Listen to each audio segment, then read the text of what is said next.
Eu percebi que eles estavam usando minhas próprias cartas de recomendação para provar que eu era descartável. E aquilo era só o começo. O som seco da porta se fechando atrás de mim ecoou mais alto do que qualquer palavra dita na sala. O corredor do 15º andar estava vazio, iluminado por luzes frias que pareciam me seguir como um corredor de interrogatório. Meu portfólio, agora sem função, pesava mais do que em qualquer reunião. Desci pelo elevador devagar, acompanhando o reflexo do meu rosto nas paredes de aço polido, duro, pálido, como se eu tivesse acabado de sair de uma cirurgia sem anestesia. No lobby, um fluxo constante de pessoas passava apressado. Ninguém reparava. O recepcionista não levantou os olhos. Para eles, eu já não existia. Cruzei as portas giratórias e senti o ar úmido da tarde bater no rosto. O barulho do trânsito me arrancou de um torpor pesado, mas não o suficiente para trazer clareza. Marcelo, o diretor, havia dito a frase final, olhando para a tela do notebook, como se eu fosse apenas mais um e-mail para ser arquivado. Foi decisão do comitê. Nada pessoal. Nada pessoal. Eu havia passado 20 anos criando laços, resolvendo crises às 3 da manhã, voando sem dormir para não perder uma reunião crítica. Nada pessoal era uma piada cruel.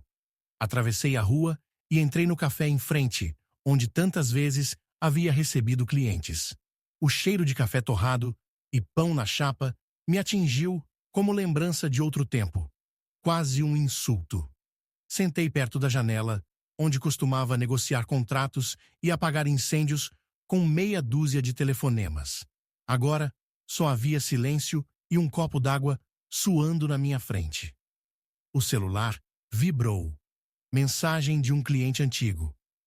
Soube da mudança. Estranho. Não avisaram nada antes. A palavra estranho ficou piscando na tela como uma provocação.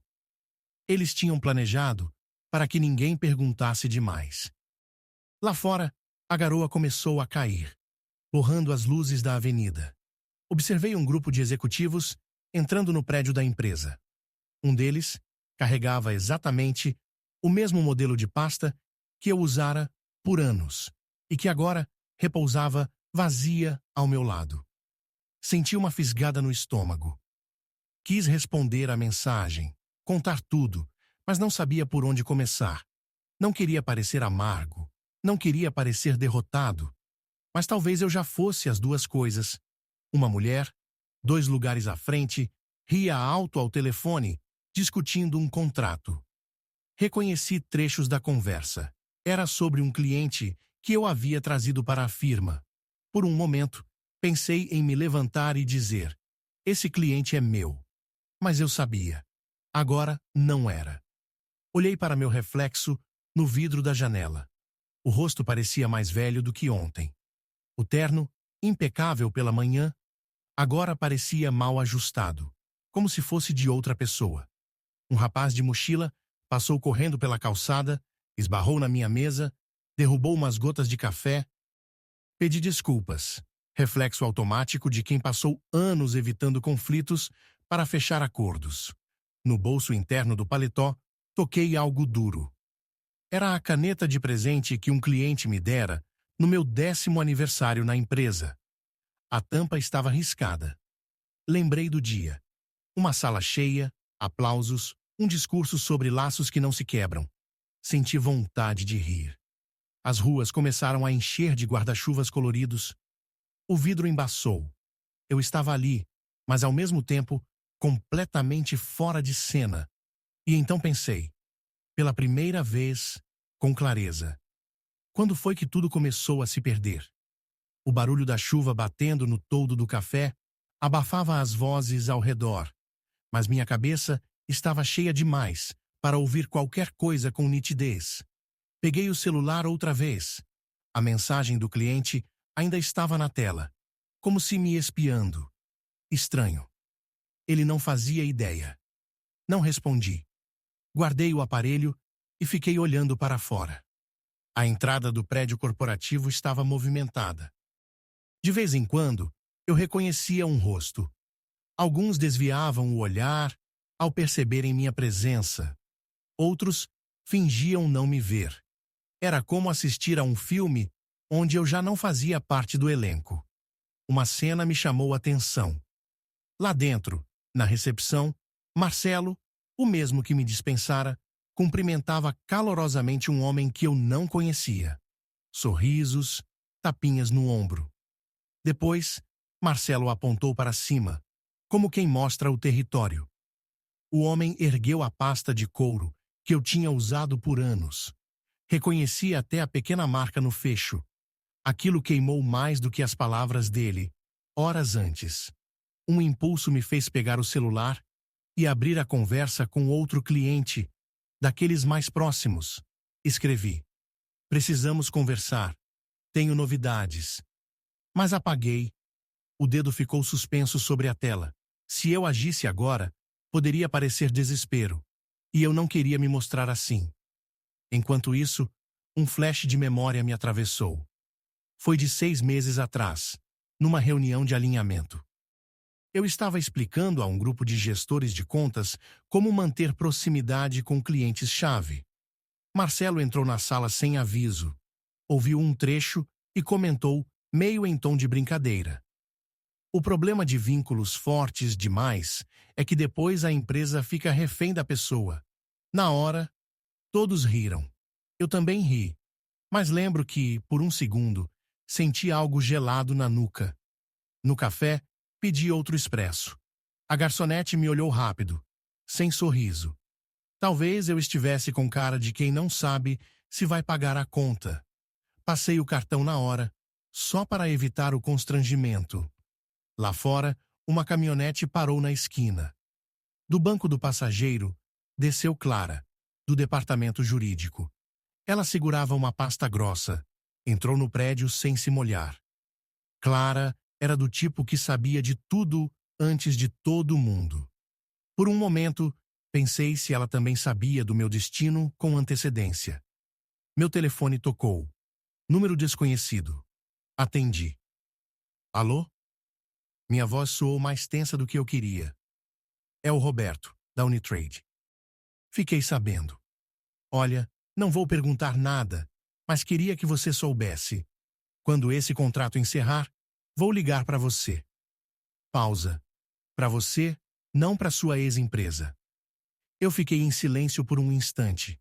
Uma parte de mim queria sorrir. Outra desconfiava. Até onde isso era real? "Agradeço, Roberto. De verdade." Foi tudo o que consegui dizer. Desliguei e voltei a olhar para a avenida. A chuva diminuía, mas as poças refletiam os faróis dos carros. Pensei em quantos contratos como o de Roberto estavam em vigor porque eu, pessoalmente, tinha construído a confiança. Agora, eles tentariam redistribuir essas relações. Me perguntei se funcionaria. A porta do café abriu e entrou um grupo de funcionários do meu antigo andar.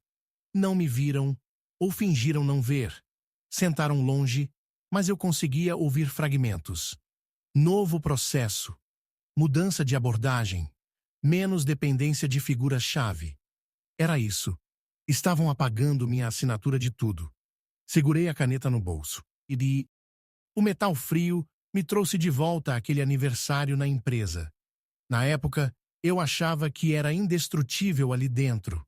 Hoje, não tinha mais nem crachá. A xícara estava vazia. Levantei-me e saí sem olhar para trás. O vento frio cortou o rosto e eu percebi que, embora não tivesse um plano, algo dentro de mim já começava a desconfiar. Talvez eles tivessem cometido um erro. 2 dias se passaram desde a minha saída, e eu ainda não tinha tocado na pasta que deixei sobre a mesa de casa. Estava onde eu a largara, como um corpo estranho, acumulando poeira e silêncio. Mas, naquela manhã, algo mudou. Sentei, abri o fecho e comecei a tirar tudo. Cartões de visita, anotações rabiscadas em papel de hotel, recibos de viagens, cópias de contratos antigos. Era como escavar uma mina, e cada papel revelava mais sobre a minha própria história do que eu gostaria de admitir. Peguei meu caderno de contatos, aquele que nunca sincronizei com o sistema da empresa. Nele estavam anotações que só eu entendia. Confia no olho no olho. Tem medo de promessas grandes. Prefere conversa fora do escritório.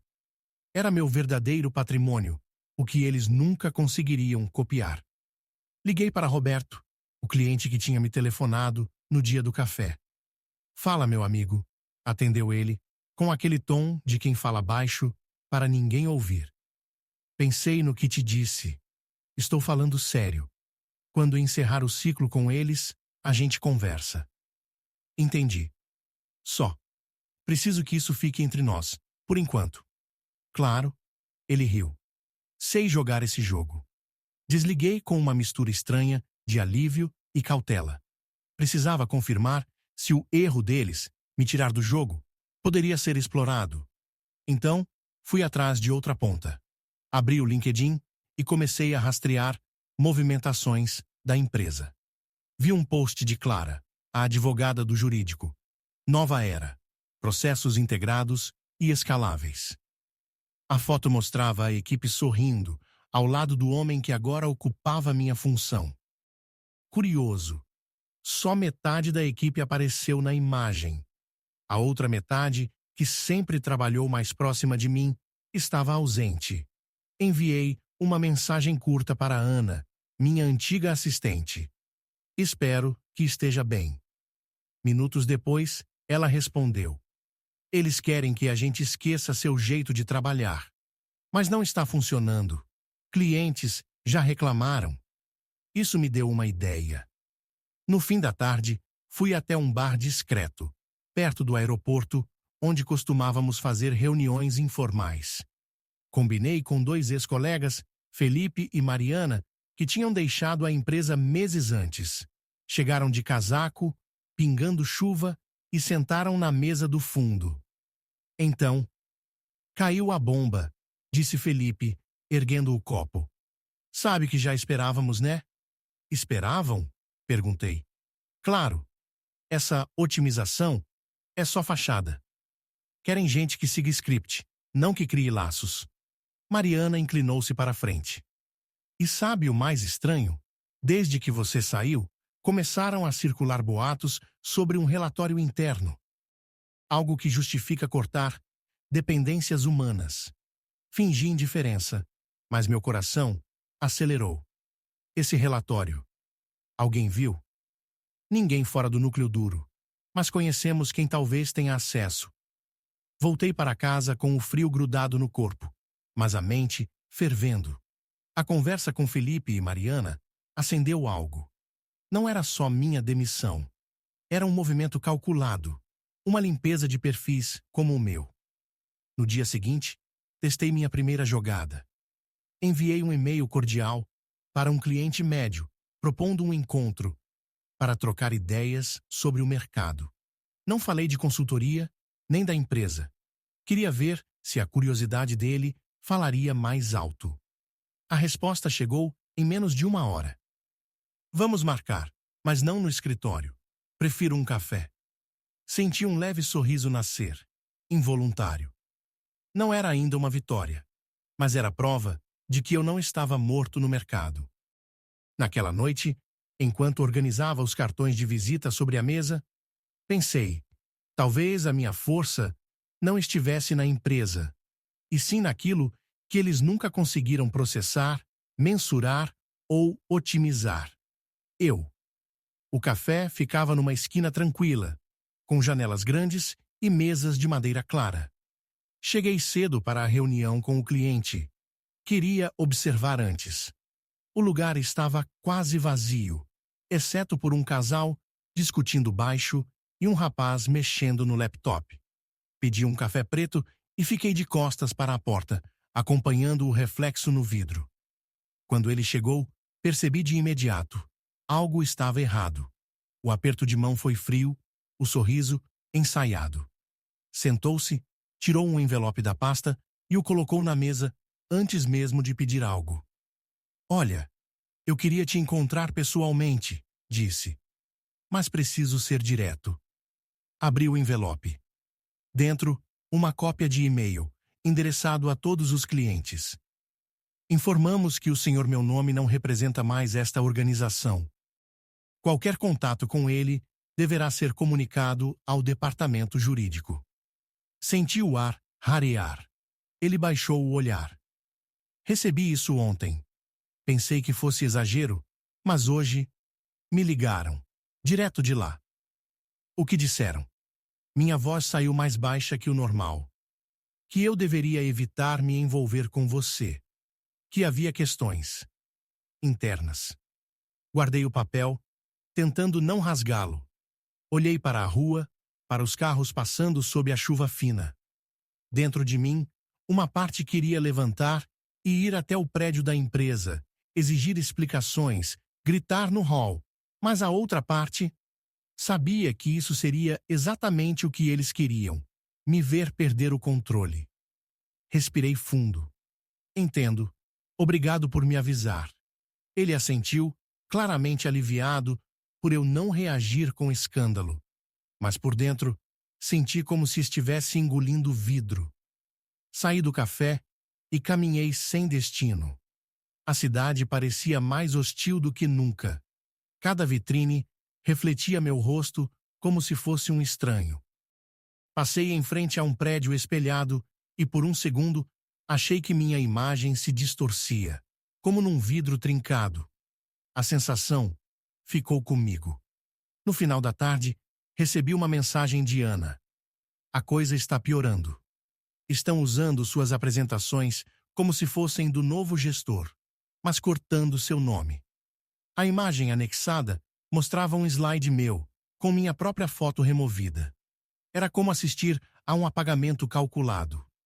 Em casa, sentei na escrivaninha. O envelope estava ali. Abri de novo, reli cada linha. Comunicar ao departamento jurídico. Eu, tratado como ameaça legal. Apoiei a cabeça nas mãos e fiquei assim por longos minutos, ouvindo apenas o som distante da chuva. As lembranças começaram a se misturar. Um cliente apertando minha mão num jantar, dizendo: com você, eu assino até no escuro. O brinde no meu aniversário de 15 anos de empresa. Viagens, madrugadas em aeroportos, discussões para salvar contratos. Tudo agora reduzido a um parágrafo protocolar. Levantei, fui até o armário e peguei a caixa onde guardava lembranças de carreira. Fotos, certificados, a placa de reconhecimento que recebi 5 anos atrás. O vidro da placa estava trincado. Eu já sabia, mas nunca tinha dado importância. Agora, parecia um espelho do que eu sentia. Algo antes sólido, agora fraturado e inútil. Sentei no chão, a caixa aberta ao meu lado. Uma raiva surda se misturava a um cansaço que me puxava para baixo. Não havia mais clareza sobre o que era perda profissional e o que era perda de identidade. Peguei a placa trincada nas mãos e fiquei olhando através da fissura. Pensei em jogá-la no lixo, mas não consegui. Coloquei de volta na caixa e fechei. Naquele momento, percebi. Eu tinha caído no ponto mais baixo. E dali, ou eu afundava de vez, ou começava a cavar para cima. Na manhã seguinte, acordei antes do despertador.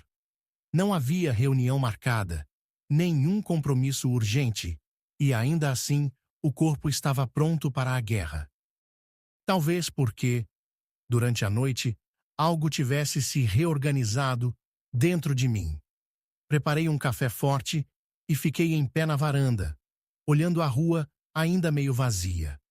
A chuva da madrugada deixara um brilho úmido no asfalto, e pela primeira vez em dias, a pergunta não era: por que fizeram isso comigo? Mas, o que exatamente eles estão tentando proteger? Voltei à escrivaninha e liguei o computador. Pesquisei sobre o novo gestor que assumira meu lugar. O currículo era impressionante no papel, mas a trajetória mostrava um padrão. Passagens curtas por empresas, projetos abandonados no meio, equipes desmontadas. Era um executor de ordens, não um construtor de confiança. Enquanto isso, mensagens começaram a pingar no meu celular. Uma delas, de número desconhecido. Se quiser entender o que houve, nos encontramos hoje, 16 horas, na Praça da República, banco perto da estátua. Não havia assinatura. Pensei em ignorar, mas a curiosidade venceu. Até lá, ocupei o tempo revisando contatos. Anotei nomes de clientes que poderiam se interessar por um modelo diferente, mais humano e flexível. Comecei a esboçar num caderno uma rede independente de consultores, gente de confiança, fora da lógica engessada. Uma estrutura que não dependesse de uma marca, mas de pessoas. Às 16 horas, cheguei à praça. O ar estava pesado, cheiro de asfalto molhado. No banco indicado, uma mulher de cabelo preso, óculos escuros e um sobretudo claro. Reconheci a postura antes do rosto. Era Clara, do jurídico. "Você não me viu aqui", disse ela, sem me dar tempo de cumprimentar. "Eu não deveria estar falando com você." "Então por que está?" Ela tirou um envelope da bolsa e colocou no banco, entre nós. "Esse é um rascunho do relatório interno. O oficial nunca sai daqui, mas esse é suficiente para você entender." Abri. As primeiras páginas eram frias, cheias de gráficos, mas no meio, um trecho chamava a atenção. Reduzir dependência de relacionamentos interpessoais. Priorizar processos replicáveis e padronizados. Substituir figuras-chave por funções intercambiáveis. Era isso, estava escrito. Não era paranoia, era política oficial. "Se alguém souber que passei isso, estou morta", disse ela, levantando-se. "Não me procure." Fiquei sozinho no banco, com o envelope nas mãos. Olhei ao redor. A praça estava cheia de gente indo e vindo, mas naquele instante parecia haver só eu e um pedaço de papel que mudava tudo. Voltei para casa andando devagar, mastigando a ideia. A raiva, que antes me paralisava, agora se transformava em uma clareza cortante. Minha luta não era mais para recuperar um crachá. Era para expor o que estavam fazendo e, ao mesmo tempo, criar algo que provasse que estavam errados. Liguei para Felipe e Mariana naquela noite. "Tenho algo", falei. "E acho que podemos transformar isso numa vantagem." "Que tipo de vantagem?", perguntou Mariana. "A empresa está apagando tudo que é humano. Vamos construir o oposto." Eles ficaram em silêncio por um momento, como se digerissem a ideia. Depois, Felipe riu curto. "Isso pode dar muito errado." "Ou muito certo", respondi. Fechamos a ligação sem nada definido, mas com algo no ar. Pela primeira vez desde a demissão, eu sentia não só que tinha um plano, mas que esse plano não era apenas sobre mim. Era maior, e se eu jogasse certo, poderia derrubar muito mais do que um nome na lista de funcionários. A primeira reunião para falar do plano aconteceu num bar discreto na Vila Mariana, no segundo andar, onde o som da rua chegava abafado. Felipe chegou primeiro, trazendo um notebook. Mariana veio logo depois, com um fichário cheio de anotações. Pedi 3 cafés e começamos. "A ideia é simples", eu disse. "Montar uma rede independente de consultores, gente que trabalha pelo vínculo, não pelo script." "E como a gente financia isso?", Felipe perguntou. "Com confiança", respondi, sem ironia. "E com clientes que já estão cansados de serem tratados como números." Mariana abriu o fichário e mostrou uma lista. Conversei com 3 ex-clientes. 2 disseram que topariam testar um projeto piloto. O terceiro pediu mais detalhes, mas não descartou. Aos poucos, o esboço ganhou corpo. Cada consultor manteria sua carteira, mas todos se apoiariam na troca de informações e na reputação coletiva. Sem sede fixa, sem hierarquia formal. O que a empresa considerava risco, laços pessoais, seria nosso diferencial. Na semana seguinte, fui convidado para um evento corporativo no centro de convenções, por um cliente antigo que ignorou o alerta do meu ex-empregador. O salão estava lotado, luzes frias, estandes com brindes. Parecia um mercado de peixes, só que com ternos e gravatas. Felipe foi comigo. Passamos pelas mesas como se estivéssemos apenas socializando. Mas cada conversa era uma oportunidade de medir o terreno. Uma ex-diretora me puxou para o canto. Fiquei sabendo do que houve. E também fiquei sabendo que você está montando algo. Quem te contou? Boatos, mas boatos certos. Ela sorriu. Me mantenha informada. No meio do evento, avistei Marcelo. Ele falava com um grupo de investidores, gesticulando muito. Por um segundo, nossos olhares se cruzaram. Ele manteve o sorriso, mas nos olhos havia um incômodo. Felipe percebeu. Ele sabe que você não sumiu. Ótimo, respondi. Quero que ele saiba. Saímos com alguns contatos promissores e a sensação de que o espaço para agir estava crescendo. Dias depois, numa videoconferência com Mariana, definimos o passo seguinte: um encontro fechado com potenciais parceiros e clientes interessados. Nada de marketing público, nada de redes sociais, tudo por indicação. O ponto de encontro seria um salão de hotel pequeno, reservado, com uma grande mesa redonda, símbolo da colaboração que queríamos construir. Na véspera, revisei os nomes confirmados, gente que confiava em mim, mas também desconfiava do que a empresa tinha se tornado. E entre eles, um jornalista econômico, amigo de um dos convidados, que pediu para apenas ouvir. Não recusei. Enquanto fechava a lista, percebi algo. Minha linguagem nas conversas já não era de alguém que pedia espaço para voltar ao mercado. Era de quem já tinha um pedaço dele nas mãos. A empresa ainda não sabia, mas a partida tinha mudado de tabuleiro. E dessa vez, as regras seriam minhas. O salão do hotel estava iluminado de forma suave, a mesa redonda ocupando o centro como palco. Aos poucos, os convidados chegavam, cumprimentando-se com sorrisos discretos. Eu observava cada rosto, medindo expectativas e medos. Felipe e Mariana circulavam, oferecendo café, como se fosse apenas uma reunião de networking. Mas no meio da conversa sobre mercado e tendências, coloquei o envelope de Clara sobre a mesa. O jornalista ergueu as sobrancelhas. Posso? Perguntou. Leia. O silêncio se espalhou enquanto ele folheava as páginas. A certa altura, um dos clientes balançou a cabeça. Então é isso. Querem matar qualquer relação pessoal. Querem padronizar tudo, inclusive as pessoas, respondi. Mas nós podemos fazer diferente. O jornalista pediu para tirar fotos. Eu permiti, desde que sem nomes. Marcelo não estava ali, mas eu sabia que ele ouviria falar. E ouviu. 30 minutos depois de encerrarmos, meu celular vibrou. Mensagem dele.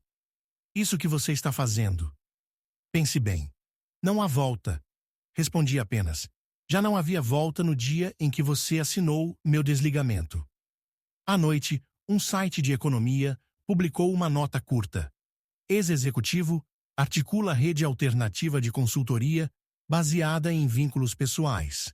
Documento interno de multinacional sugere política de substituição de figuras-chave. No dia seguinte, recebi uma ligação de número bloqueado. Atendi, mas não disse nada.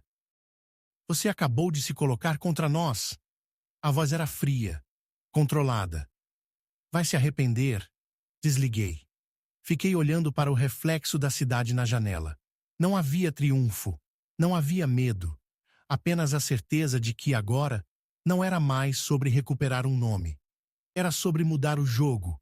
E eu já estava jogando. A cidade estava mergulhada em um silêncio incomum para aquela hora. Eu caminhava sozinho pela avenida quase vazia. O vento frio carregando o cheiro distante de chuva. No bolso interno do casaco, o envelope de Clara, dobrado ao meio, agora amassado, com marcas dos dedos de tantas mãos que o seguraram nas últimas semanas. Parei diante do prédio espelhado da empresa. As luzes internas estavam acesas, como se lá dentro nada tivesse mudado. Olhei para o alto, procurando o reflexo de algo familiar, mas vi apenas a minha própria silhueta distorcida. Atrás de mim, passos apressados. Não virei. Continuei olhando para o vidro até que a respiração desacelerou e os passos se afastaram. Cruzei a rua e entrei no café da esquina. O mesmo onde, semanas atrás, eu havia recebido a primeira mensagem de um cliente. Pedi um café preto, sentei na mesa de sempre. Do lado de fora, as pessoas passavam sem me notar. Coloquei o envelope sobre a mesa, mas não o abri. Não precisava mais. Já não era prova contra ninguém. Era apenas um lembrete. Fiquei ali, bebendo devagar, observando a rua. E quando terminei, deixei o envelope na cadeira oposta e fui embora.